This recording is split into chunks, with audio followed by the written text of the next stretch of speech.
क्या है हिंदी के बारे में ये बताइए। हिंदी को राजभाषा हिं- तक सीमित रखा गया है और इंग्लिश तो ऑफिशियल मतलब हर जगह यूज किया है। नहीं देखो, हिंदी राजभाषा है ना। और राजभाषा जो भी होती है उसी को राज करना चाहिए। तो हिंदी को ही सरकार ने मान्यता दिया है और हिंदी में ही सब काम होना चाहिए। लेकिन सरकार ने कह दिया कि हम हिंदी को किसी पर थोपेंगे नहीं। ठीक है, हिंदी को किसी पर जबरन थोपा नहीं जाएगा। हाँ, सरकार हिंदी को प्रोत्साहन देती है। मैंने कहा कि नवोदय में क्या मनाया जाता है हिंदी के लिए। हिंदी पखवाड़ा। हिंदी पखवाड़ा। हिंदी पखवाड़ा। हिंदी पखवाड़ा और हिंदी दिवस जो इसी महीने में आता है ना। या सब यस चालू। सर। कब यस सर, आता है? 14 सितंबर। Yes sir. 14 सितंबर को। 1 सितंबर से 14 सितंबर तक। हाँ, तो 14 सितंबर को जो है हिंदी दिवस होता है। तो हिंदी को सरकार प्रोत्साहन देती है। अगर आप में से कई स्टूडेंट ऐसे हैं जो माइग्रेशन जाके आए हैं, तो क्या आपके उड़ीसा में यस सर। हिंदी मनाया जाता था, ये बताइए। यस सर, मनाया गया। Yes sir. उड़ीसा में मनाया जाता था हिंदी दिवस। इसका मतलब हिंदी को प्रोत्साहन तो सभी जगह दिया जा रहा है, लेकिन सरकार हिंदी को जबरन किसी राज्य पर थोपती नहीं है कि हिंदी में ही काम करना होगा, हिंदी को ही कंपलसरी कर दिया जाए। ऐसा नहीं है। तो यह सरकार की भाषा नीति है। इस नीति का परिणाम यह हुआ कि राज्य जो है वह भारत सरकार के पॉलिसी से संतुष्ट हैं। अन्यथा श्रीलंका में आपने देखा कि उन्होंने तमिल भाषा को दरकिनार कर दिया था। और क्या किया था श्रीलंका में कि इस भाषा को हिंदी ही को। केवल एकमात्र सिंहली को उन्होंने राजभाषा बनाया था। और एग्जाम में भी सिंहली को कंपलसरी किया था, तमिल लोगों को दिक्कत हो गई थी। लेकिन यहाँ पर ऐसा नहीं है। तो इससे क्या हुआ, भारत में सभी लोग मिलकर रहने लगे। कोई भी राज्य जो है उसे भी कोई परेशानी नहीं होती। तो यह देश की भाषा नीति है कि हमने जो है 22 भाषाओं को अनुसूचित भाषा बनाया। इन भाषाओं के उम्मीदवारों को छूट प्रदान की और हिंदी को जबरन थोपा नहीं गया। तो इससे क्या हुआ, देश में सभी प्रांत देश के मुख्य धारा में रहते हैं। तो यह है देश की भाषा नीति, जिससे भारत का संघवाद सफल हो गया। अगर यह असफल होता तो श्रीलंका जैसी बात होती। श्रीलंका में तो सफल नहीं था, लेकिन भारत में यह सफल हुआ क्योंकि इस भाषा नीति के कारण देश मजबूत हुआ। अब आइए नेक्स्ट पॉइंट में। नेक्स्ट क्या है? केंद्र राज्य संबंध। यह सबसे महत्वपूर्ण होता है। संघवाद का सबसे महत्वपूर्ण पक्ष यही है, केंद्र राज्य संबंध। संघवाद में केंद्र सरकार और राज्य सरकार दोनों एक दूसरे का आदर करते हैं। केंद्र सरकार राज्य सरकार पर मनमाना ढंग से शासन नहीं करे, तभी संघवाद को माना जाए। लेकिन शुरू शुरू में जब केंद्र सरकार बनती थी तो वह क्या करती थी, राज्य सरकार को मनमाना ढंग से व्यवहार करती थी। इसका एग्जाम्पल इंदिरा गांधी का समय का है कि इंदिरा गांधी के समय वो बहुत पावरफुल थी, तो जिस राज्य को मन होता था उसको भंग कर देती थी राज्य सरकार को। तो कहता है कि आजादी के बाद केंद्र सरकार बहुत ज्यादा शक्तिशाली थी और वह संघवाद का आदर नहीं करती थी, राज्य सरकार को भंग कर देती थी। लेकिन 1990 के बाद यह स्थिति बदल गई। तो 1990 के बाद दो बातें हुई हैं, इसको याद रखेंगे।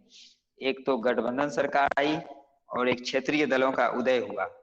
ठीक है, 1990 के बाद में केंद्र राज्य संबंध मजबूत हुआ क्योंकि गठबंधन सरकार आई।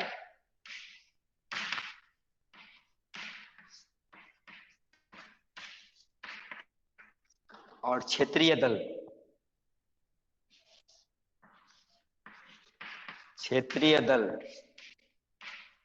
ये दोनों आए और एक सुप्रीम कोर्ट का भी निर्णय हुआ। सुप्रीम कोर्ट का निर्णय,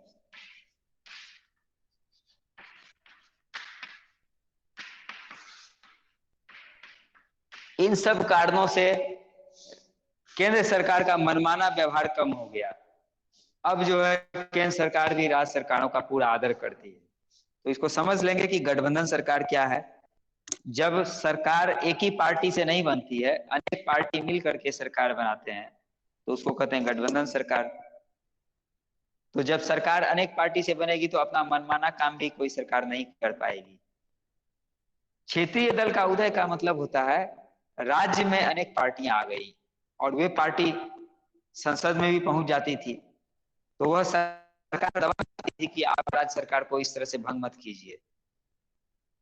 और सुप्रीम कोर्ट का निर्णय में यह बात है कि सुप्रीम कोर्ट ने एक बार बहुत महत्वपूर्ण फैसला दिया था कि केंद्र सरकार यदि सोचती है कि राज्य सरकार अच्छे ढंग से काम नहीं कर रही या राज्य सरकार अपना बहुमत खो चुकी है, तो वह राज्य सरकार को अपनी इच्छा से भंग न करे, बल्कि पहले राज्य के सभी राज्य के जितने विधायक हैं वो अपना फैसला खुद से करें कि सरकार का विश्वास हासिल है या नहीं, उसके बाद ही उसको भंग किया जाए।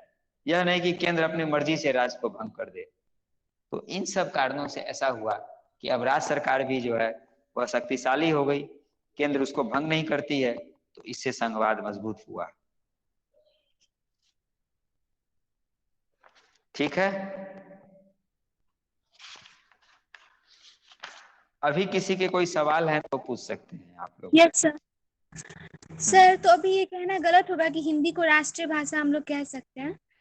देखो, हिंदी राष्ट्रभाषा कहने के लिए है, मतलब एक मान्यता है कि राष्ट्रभाषा हम लोग कह देते हैं। संविधान में ऐसा कोई जिक्र नहीं है कि नेशनल लैंग्वेज हिंदी को है।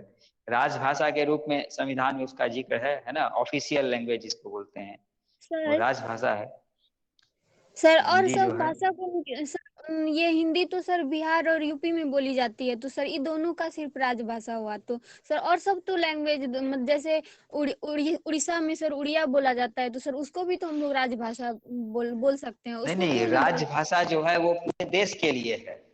बात को समझो, ऑफिशियल लैंग्वेज का मतलब हुआ कि उसको पूरे देश के लिए बनाया गया है कि ऑफिशियल लैंग्वेज हमारे देश का, जैसे भारत देश है, हर देश का अपना एक भाषा होता है। तो वो तो तुम राज्य का बात किया कि एक राज्य में बंगाली है, एक राज्य में उड़िया है, लेकिन पूरे देश के लिए ऑफिशियल लैंग्वेज क्या है? वह दर्जा तो हिंदी को ही मिला है। ठीक है ना। और शेड्यूल लैंग्वेज में हिंदी के साथ साथ अन्य सभी भाषाएं हैं, क्योंकि शेड्यूल लैंग्वेज कानूनन वो प्रावधान है कि उसमें तुम लोग देखी होगी रुपया पर भी जो है कई भाषाओं में रहता है लिखा हुआ। तो वह सब रूल था कि शेड्यूल लैंग्वेज जो भी होगा उसमें रुपया पर भी उसका नाम लिखना है। तो इस तरह से बहुत सारा चीज है। सरकार का बहुत सारा प्रकाशन उन सभी शेड्यूल लैंग्वेज में होता है। एग्जाम देने के लिए भी आप सेंट्रल गवर्नमेंट का एग्जाम दे सकते हैं उस भाषा में, है ना। और कोई प्रश्न? रुपया पर तो सर सिर्फ 17 भाषा में लिखा हुआ रहता है। देखो क्या हुआ ना, पहले जो भी शेड्यूल लैंग्वेज था, क्योंकि ये शेड्यूल लैंग्वेज तो बढ़ता चला गया ना, पहले तो मुझे लगता है 17 भी नहीं, 14 ही भाषाएं शायद थी। वो धीरे धीरे समय के साथ सरकार ने भाषाओं में और भाषाओं को शामिल किया, तो अब जाकर के जो है 22 भाषा हो गया।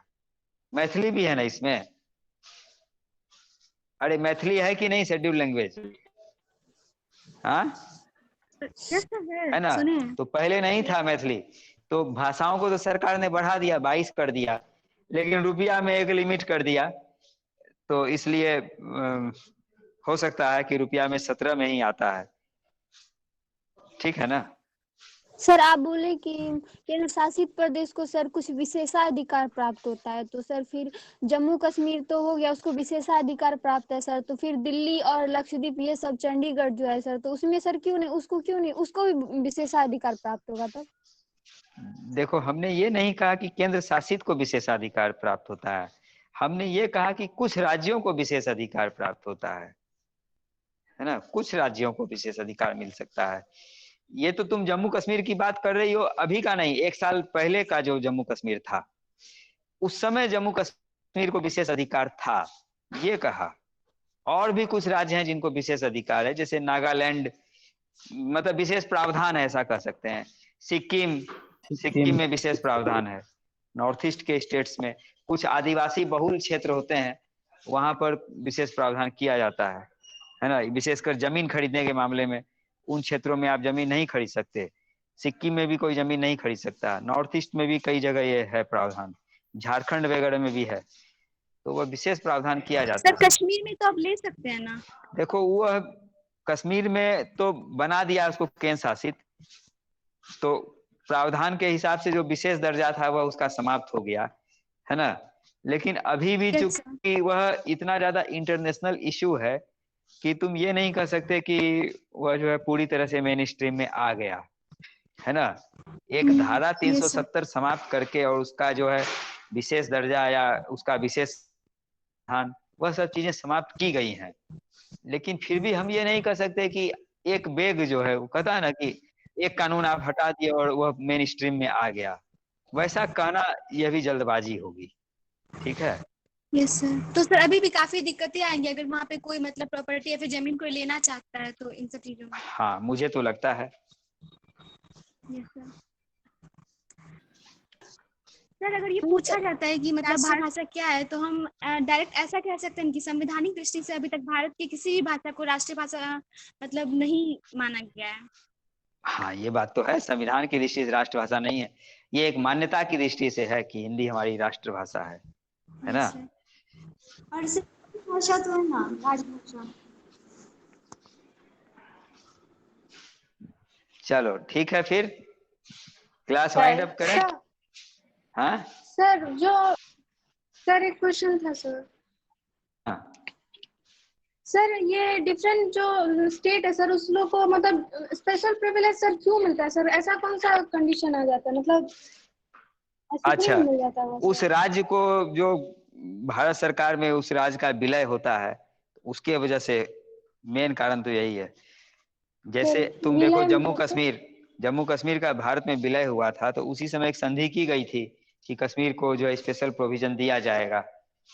उसी तरह से जब सिक्किम का भारत में विलय हुआ तो उसमें भी कुछ बातें आई कि नहीं, सिक्किम का एक दर्जा विशेष होगा।